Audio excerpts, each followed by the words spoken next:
اللہ کے نبی میں نے یہ جو تعبیر بتائی ہے یہ تعبیر درست ہے یا اس کے اندر کچھ خطا بھی ہے؟ اس کا معنی یہ ہے ابو بکر صدیق کا بھی عقیدہ ہے کہ دنیا کے ہر شخص سے دین کا معاملہ سمجھنے میں غلطی ہو سکتی ہے، کائنات کے اندر اگر دین کو سمجھنے میں غلطی نہیں ہو سکتی تو کائنات کے امام مکے کے در یتیم محمد رسول اللہ صلی اللہ علیہ وسلم۔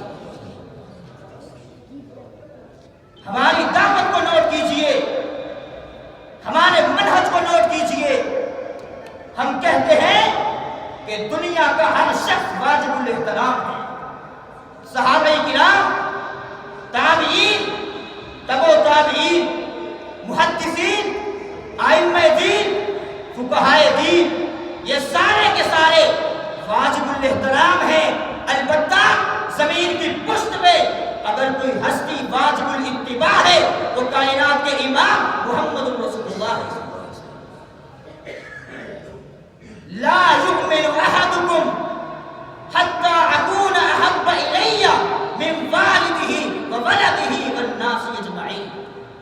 ایک طرف پیغمبر کی ذات ہو، ایک طرف پیغمبر کی بات ہو اور دوسری طرف دنیا کے کسی شخص کی بات ہو، اس کا تعلق قرون اولیٰ سے ہو، وہ صحابہ کی جماعت ہو، وہ تابعین ہو، وہ تبع تابعین ہو، وہ محدثین ہو، وہ ائمہ دین ہو، مجتہدین ہو، آج کی صدی کے لوگ ہوں، ہمارے بعد میں آنے والے ہوں، وقت کا حاکم ہو یا رعایا، وہ باپ ہو یا بیٹا، خامد ہو یا بیوی، استاد ہو یا شاگرد، پڑھا لکھا ہو یا ان پڑھ، دیہاتی ہو یا شہری، امام ہو یا مقتدی، دنیا کے ہر شخص کی بات کو، اس کی ذات کو ٹھکر مار کے پیغمبر کی بات کو، پیغمبر کی ذات کو سینے کے ساتھ لگانا یہ منہج اہل حدیث ہے۔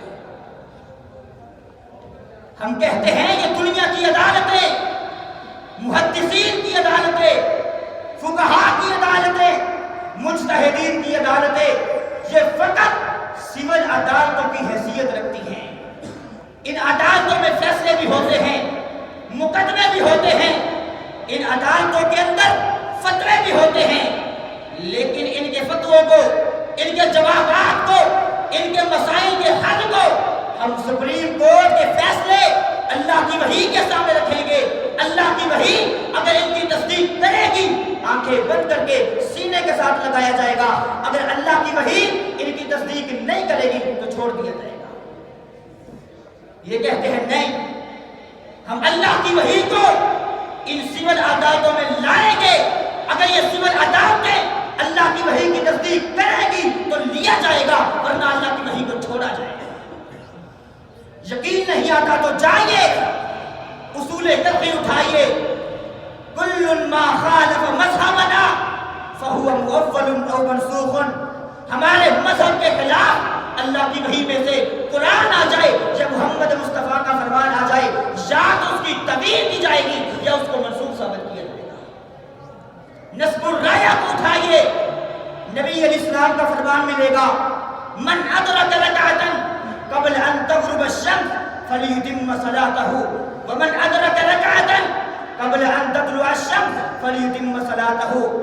صاحب نصب الرایہ نے نبی علیہ السلام کے اس فرمان کو نقل کیا بالتفصیل، بمد دلائل نقل کرنے کے بعد نیچے کیا لکھا؟ کہتے ہیں وَهَذِهِ الْأَحَادِيثُ أَيْضًا مُشْكِلَةٌ عَنْ مَذْهَبِنَا۔ اور لوگوں جو آپ کے سامنے دلائل کے ساتھ میں نے نبی علیہ السلام کے فرمان رکھے ہیں، ہمارا مذہب ان حدیثوں کو نہیں مانتا، ہمارے مذہب کے مطابق یہ حدیثیں مشکل ہے، ہم ان پہ عمل نہیں کر سکتے۔ آپ کے بر صغیر کے ماضی قریب کے عالم جن کو آپ نے شیخ الہند کا لقب دیا تھا، محمود الحسن، اپنی تبیعت المزی میں لکھتے ہیں البیعیان بالخیار کے تحت کہتے ہیں الحق والانصاف ان الترجیح للشافعی فی هذه المسألة ونحن مقلدون یجب علی التقلید امامنا ابی حنیفہ۔ اور لوگوں حق اور انصاف کی بات تو یہ ہے کہ اس مسئلے کے اندر اللہ کی وحی شافعی کے ساتھ ہے، اللہ کا قرآن شافعی کے ساتھ ہے، پیغمبر کا فرمان شافعی کے ساتھ ہے۔ ہم نہیں مان سکتے۔ کیوں نہیں مان سکتے؟ کیونکہ ہم نے ابو حنیفہ کی تقلید تو کرنی ہے۔ یہ ظلم نہیں تو کیا ہے؟ ان سب کے باوجود گستاخ کون ہے، بے ادب کون ہے؟ اہل الحدیث ہے۔ ہم کہتے ہیں اگر یہ اہل الحدیث پیغمبر کے گستاخ ہیں، پھر اللہ کی قسم زمین کی پشت پہ اللہ کی وحی کا محافظ ابھی دنیا کے اندر کوئی آیا ہی نہیں ہے۔ ہماری دعوت کو نوٹ کیجئے، بس ایک بات کر کے اپنی بات کو ختم کرتا ہوں۔ ایک شخص کہتا ہے کہ میں امام مالک کی بات کو نہیں مانتا، سب کو رحمہ اللہ تعالی۔ ایک شخص کہتا ہے میں امام شافعی کی بات کو نہیں مانتا، ایک شخص کہتا ہے میں امام احمد کی بات کو نہیں مانتا، ایک شخص کہتا ہے میں امام ابو حنیفہ کی بات کو نہیں مانتا۔ دنیا کے اندر کوئی ایسا مفتی ہے جو یہ فتویٰ دے یہ شخص کافر ہے؟ کوئی دے سکتا ہے؟ لیکن مجھے بتائیے، ایک شخص کہتا ہے میں نبی علیہ السلام کے فرمان کو نہیں مانتا، بتائیے وہ مسلمان ہے یا کافر ہے؟ پھر میں کیوں نہ کہوں جس بات کے نہ ماننے سے بندہ کافر نہ ہو وہ دین نہیں ہے، دین وہ ہے جس کو مانو تو مسلمان، نہ مانو تو کافر۔ کسی فقیر کی فقاہت سے اختلاف آپ کو بھی ہو سکتا ہے، مجھے بھی ہو سکتا ہے۔ کسی امام کی امامت سے اختلاف آپ کو بھی ہو سکتا ہے، مجھے بھی ہو سکتا ہے۔ کسی مجتہد کے اجتہاد سے اختلاف آپ کو بھی ہو سکتا ہے، مجھے بھی ہو سکتا ہے۔ کائنات کے اندر صرف ایک چیز ایسی ہے، دنیا کا جو شخص اختلاف تو دور کی بات ہے شک کی گنجائش رکھے گا اپنے ایمان کو برباد کر بیٹھے گا، اور وہ ہے اللہ کی وحی۔